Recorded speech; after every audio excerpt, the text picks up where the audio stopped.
कैलाश और प्रेमवती की धूमधाम से शादी होती है और शादी के कुछ दिन बाद एक उनको बच्चा पैदा होता है। उस बच्चे के पैदा होने के बाद उसका नाम रखा जाता है, लेकिन महज 10 या 12 दिन के बाद ही वो बच्चा खत्म हो जाता है। परिवार बिल्कुल टूट जाता है। फिर दोबारा कोशिश करते हैं और एक और बच्चा पैदा होता है, लेकिन वो बच्चा भी मर जाता है। मगर इससे बड़ी दुखद बात ये थी कि बच्चा तीसरा भी पैदा होता है, लेकिन बच्चा तीसरा पैदा होता है और वक्त से पहले, और वो भी मरा हुआ पैदा होता है। लगातार बच्चे मर रहे थे। माँ और बाप इतना ज़्यादा परेशान हो जाते हैं, आखिरकार करे तो क्या करे। अब जो बच्चा पैदा होने वाला है या फिर होगा, उसको माँ खोना नहीं चाहती थी, बाप भी उसको खोना नहीं चाहता था। इसीलिए वो ऐसा कोई मंदिर नहीं, ऐसा कोई मज़ार नहीं, ऐसा कोई व्यक्ति नहीं, ऐसा कोई डॉक्टर नहीं जहाँ जाकर वो मन्नतें नहीं कर रहे थे, विनती नहीं कर रहे थे, जहाँ जाकर वो फरियाद नहीं कर रहे थे।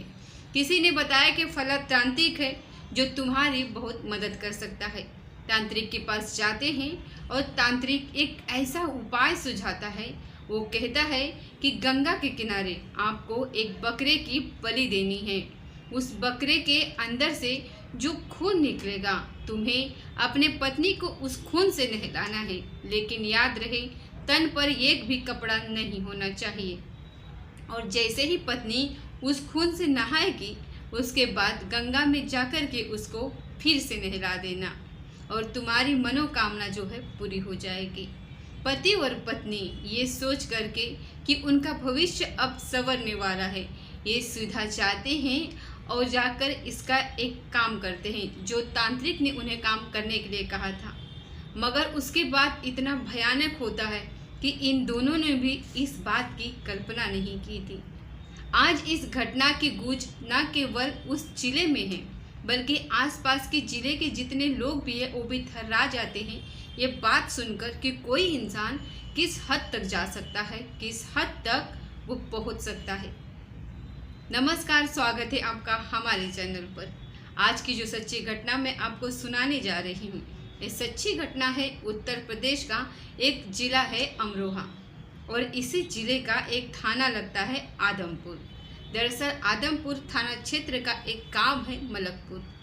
एक बच्चा जिसकी उम्र लगभग 1.5 साल के आसपास होगी और उसका बड़ा भाई जिसकी उम्र लगभग 4 साल के आसपास होती है। माँ घर में अकेली होती है, लेकिन चारा लेने के लिए उसे खेत पर जाना था और उसका पति है वो यहाँ से हसनपुर गया हुआ था बाजार से कुछ सामान खरीदने के लिए, लगभग 20 किलोमीटर दूर। बच्चा स्कूल चला जाता है, छोटे बच्चे को नींद आ जाती है और जैसे ही बच्चा सो रहा होता है तो उसको आंगन में सुला करके माँ अपने खेत पर चारा लेने के लिए चली जाती है, क्योंकि पास में ही खेत था। वापस लौटकर जब वो आती है तो बच्चा खाट पर नहीं था। माँ की बहुत ज़्यादा परेशानी बढ़ जाती है। ऐसी कोई जगह नहीं थी जहाँ माँ ने अपने बच्चे को तलाशा नहीं था। पूरा घर खंगाल डाला, पूरे आसपास के घरों में घर घर जा करके दरवाज़ा खटखटा करके सबसे पूछा कि क्या तुमने मेरे यश को देखा है, मगर किसी ने भी यश को देखा ही नहीं था। और जब यश को किसी ने नहीं देखा तो माँ की चिंता बहुत ज़्यादा बढ़ जाती है। सीधा वो अपने पति रमेश को फ़ोन करती है।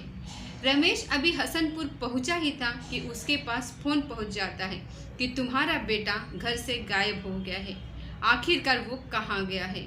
बड़ी संख्या में लोग अब गांव के और आसपास के जो जंगलों में इधर उधर भागने लगते हैं, क्योंकि ये जो गांव होता है, ये गांव दरअसल जंगलों की तरफ होता है। मलकपुर इसका नाम है और पूरा गांव उस बच्चे को तलाशने की कोशिश कर रहा था। मगर कई घंटे बीत जाने के बाद भी जब वो बच्चा नहीं मिलता है तो वाकई रिश्तेदार भी इकट्ठा हो जाते हैं और बड़ी संख्या में लोग इकट्ठा हो करके जब निकट चौकी होती है दड़ियाल, यहाँ पर जाते हैं और यहाँ से सीधा पहुँचते हैं आदमपुर।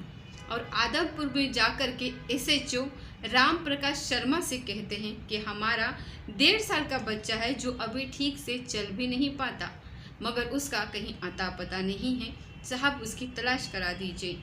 अब पुलिस वाले और गांव वाले अपने हिसाब से मिलकर उस बच्चे की तलाश करना शुरू कर देते हैं, लेकिन इस बच्चे का कहीं दूर दूर तक अता पता नहीं चल रहा था। और रात गुजर जाती है, फिर अगला दिन गुजरता है। अगले दिन फिर लोग तलाश करना शुरू कर देते हैं। ये बात है 22 अगस्त 2022 की, जब बच्चा गायब होता है दिन में लगभग 11:30 बजे के आसपास। और अगले ही दिन 23 अगस्त भी आ जाता है और 23 अगस्त को भी वो बच्चा नहीं मिलता है। दोपहर के लगभग 1 बजे के आसपास का वक्त रहा होगा, जब लोग अपने अपने खेतों से काम करके घर की तरफ आ रहे थे, तो एक व्यक्ति को एक कुत्ते के मुंह में एक टांग दिखाई देती है। जैसे ही वो टांग को देखता है तो उस कुत्ते के पीछे वो दौड़ता है और उस टांग को छीनने की कोशिश करता है। दरअसल वो उस टांग को छीन लेता है और उस व्यक्ति को समझने भी ज़रा भी वक्त नहीं लगता, क्योंकि अभी 24 घंटे पहले ही एक बच्चा जो गायब हुआ था, वो जोर जोर से शोर मचाता है और सैकड़ों ग्रामीणों को घटनास्थल पर इकट्ठा कर लेता है और कहता है कि मैंने इस कुत्ते से इस टांग को बचाया है। जैसे ही लोग उस टांग को देखते हैं, लोगों के रोंगटे खड़े हो जाते हैं, सोचने पर मजबूर हो जाते हैं। उस टांग को देखने से साफ अंदाज़ा लगाया जा सकता था जैसे किसी धारदार चीज़ से उसको काटा गया है। साफ अंदाज़ा इसलिए भी लगाया जा सकता था, पहले ये सोच रहे थे लोग कि शायद जंगल में कोई जानवर उस बच्चे को ले गया होगा और इसे खा गया होगा, लेकिन वो खाया नहीं था, बल्कि उसके साथ किसी ने कोई हादसा किया था। पुलिस मौके पर पहुंचती है, फोरेंसिक टीम आती है और बाकी जो हिस्से हैं शरीर के, उनको तलाशने की कोशिश की जाती है। पास में ही एक खेत होता है, ईख के खेत में शरीर के बाकी हिस्से भी मिल जाते हैं, लेकिन अलग अलग कुत्तों ने उन हिस्सों को नोच नोच कर उनको बहुत ज़्यादा नुकसान पहुंचा दिया था। पुलिस ने शव को कब्जे में लिया और पोस्टमार्टम के लिए भेजा। पोस्टमार्टम की जब रिपोर्ट आती है तो इसे साफ पता चलता है कि बच्चे का गला दबाकर उसकी हत्या की गई, साथ ही किसी धारदार हथियार से इसको काटा गया था। अब काटने वाला कौन था, यही सवाल था। इस सवाल का जवाब जानने के लिए पूरा गांव परेशान था। बात जो अमरोहा जिले के एसपी तक पहुंचती है। एसएचओ जो होते हैं, सीओ से लेकर एसएचओ, सभी लोग परेशान हो जाते हैं। सभी लोग ये जानना चाहते थे कि आखिरकार 1.5 साल के एज की किससे दुश्मनी थी। तभी इस बच्चे का जो फूफा होता है उसको थोड़ा शक था, क्योंकि जिस वक्त ये घटना हो रही थी पूरा गांव उस बच्चे को तलाश कर रहा था। उसी बीच में उस बच्चे की जो चाची होती है, प्रेम होती, वही थी जो बिल्कुल बेफिक्र थी, जिसको किसी बात की फिक्र नहीं थी। तभी उस पर जो है शक जाहिर किया जाता है और पुलिस को बताया गया कि हो ना हो इस बच्चे के बारे में इसकी चाची प्रेमवती को कुछ ना कुछ तो ऐसा ज़रूर है जो पता है। पुलिस वाले इस महिला को हिरासत में लेते हैं और हिरासत में लेने के बाद इससे पूछताछ करते हैं। साथ ही इसका जो पति होता है कैलाश, उसको भी हिरासत में लिया जाता है। कैलाश वाकई इनोसेंट होता है, उसको कुछ नहीं पता होता, लेकिन जो उसने बताया था वो वाकई में भयानक था। दरअसल वो कहता है कि 1 साल पहले हम लोग मिलकर एक हसनपुर के पास एक गांव पड़ता है कालाखेड़ा, वहाँ का रहने वाला एक नसीम अली है जो कि तांत्रिक है। उस तांत्रिक के पास गए थे और उसने कहा था कि तुम्हारे बच्चे जो बार बार मर रहे थे, इनको एक ही तरकीब से, एक ही विधि से बचाया जा सकता है, और वो विधि यह है कि तुम्हें किसी बकरे की बलि देनी पड़ेगी और आपको गंगा के किनारे, जहाँ पर बिल्कुल निर्वस्त्र होने के बाद तुम अपने पत्नी को उसके कलेजे से, उसके खून से नहलाओगे। शरीर के हर एक हिस्से में उसका ब्लड लगना चाहिए बकरे का। जब तक नहीं लगेगा समझ लेना विधि पूरी नहीं हुई। ऐसे ही करते हैं। रात के अंधेरे में लगभग 12 बजे के आसपास 1 साल पहले वो जंगल जाते हैं, अपने पत्नी को निर्वस्त्र करता है, एक बकरे की बलि देता है और बकरे की बलि देने के बाद वो अपने पत्नी को खून से नहलाता है और वहीं पास में ही गंगा होती है, मुश्किल से मुश्किल 1 किलोमीटर के आसपास। उसी 1 किलोमीटर में वो पैदल जाते हैं वो महिला और वहाँ जाने के बाद गंगा में नहाते हैं और कपड़े पहनकर आते हैं। मगर वो बच्चा जो पेट में पल रहा था, अब तक तो बच्चे थे और समय पर पैदा हो रहे थे, लेकिन ये बच्चा तो समय से पहले ही पैदा होता है और मर जाता है।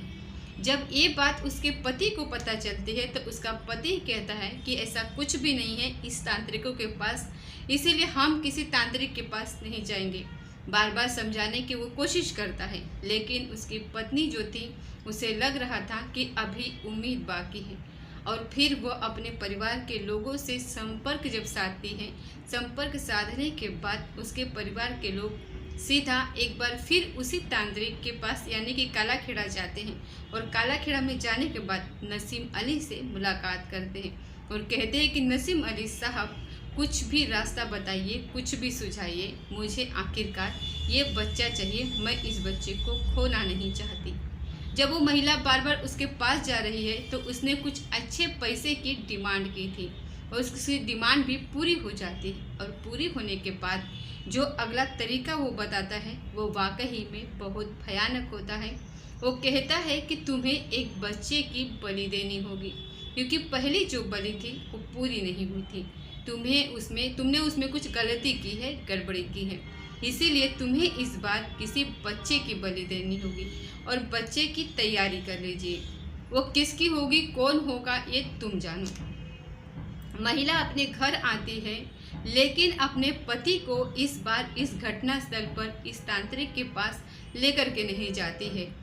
जहाँ लेकर के गई थी अपने परिवार के किसी सदस्य को, उस सदस्य का नाम तो उसने अभी तक नहीं बताया, लेकिन जब उसे वहाँ पर घर आने के बाद अब बच्चे की जब वो तलाश में जुट जाती है तो आखिरकार उसकी नज़र पहुँचती है अपने ही सगे भतीजे पर, यानी कि जो उसका जेठानी का बेटा होता है छोटा, जिसका नाम होता है यश कुमार। उस पर उसकी नज़र पड़ती है। उसको देखने के बाद वो वाकई में उसने बताया कि तांत्रिक जी बच्चे का इंतज़ाम हो चुका है और आप बिल्कुल सब कुछ ठीक कर दीजिए, मेरी तरफ से पूरी तैयारी है। 22 अगस्त 2022 को उसने वो दिन चुना जब उसकी माँ खेत पर चारा लेने गई थी, जब उसका पिता हसीनपुर में सामान खरीदने गया था, उसका उसका बड़ा भाई स्कूल में पढ़ने के लिए गया था, बच्चा अपने घर में सो रहा था, तभी उस बच्चे को वो गायब कर लेती है और गायब करने के बाद उसका गला घोटकर जब ये हत्या कर देती है और उस बच्चे को कपड़े में लपेट करके अपने ही घर में छुपा देती है। रात के जब लगभग 10 साढ़े 10 बजे के आसपास का वक्त होता है तभी वो तांत्रिक नसीम अली को फ़ोन करती है और उससे कहती है कि बच्चे का इंतज़ाम हो चुका है, मैंने उसको मार दिया है, जैसे जैसे आपने बताया है ठीक वैसा ही मैंने किया है। लगभग 20 किलोमीटर का सफ़र तय करने के बाद नसीम अली रात को ही कालाखेड़ा से सीधा मलकपुर पहुंचता है और मलकपुर के जंगल में उस प्रेमवती का इंतज़ार कर रहा था।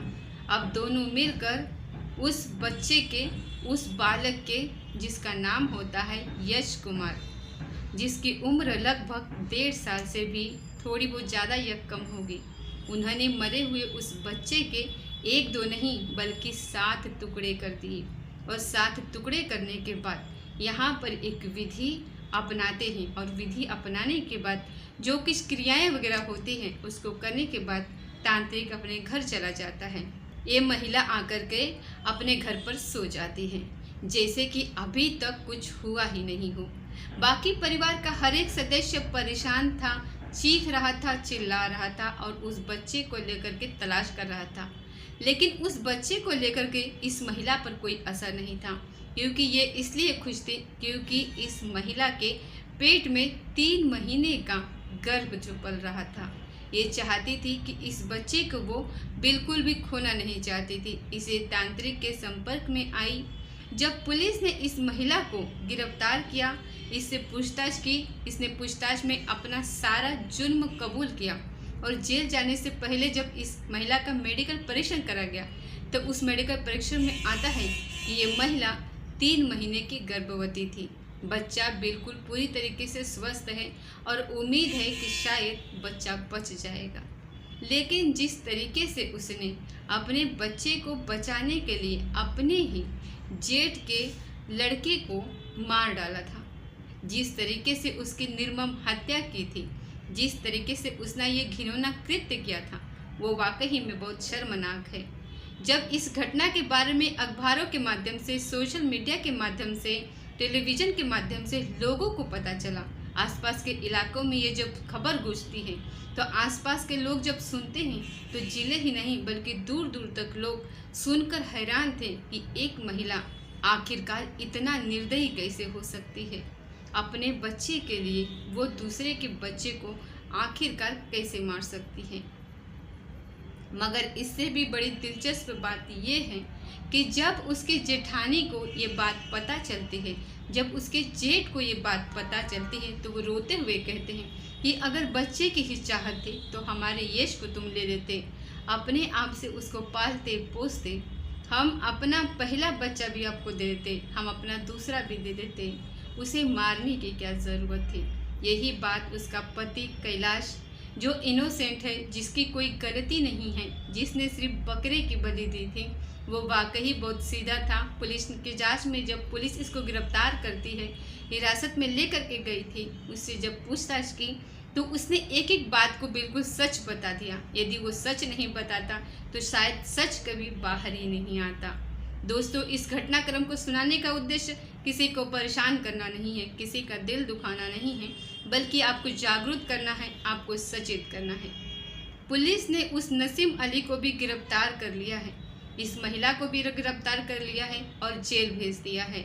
जो यहाँ के एसएचओ है राम प्रकाश शर्मा, वो कहते हैं कि इस मामले की अभी जांच चल रही है, कम से कम समय में चार्जशीट लगाई जाएगी और कोशिश है कि इन आरोपियों को फांसी की सज़ा दिलाई जाए और जो भी दोषी हो इस मामले में उन्हें भी किसी भी कीमत पर बख्शा नहीं जाएगा। मिलते हैं दोस्तों अगले किसी सच्चे घटना के साथ, तब तक जय हिंद जय भारत।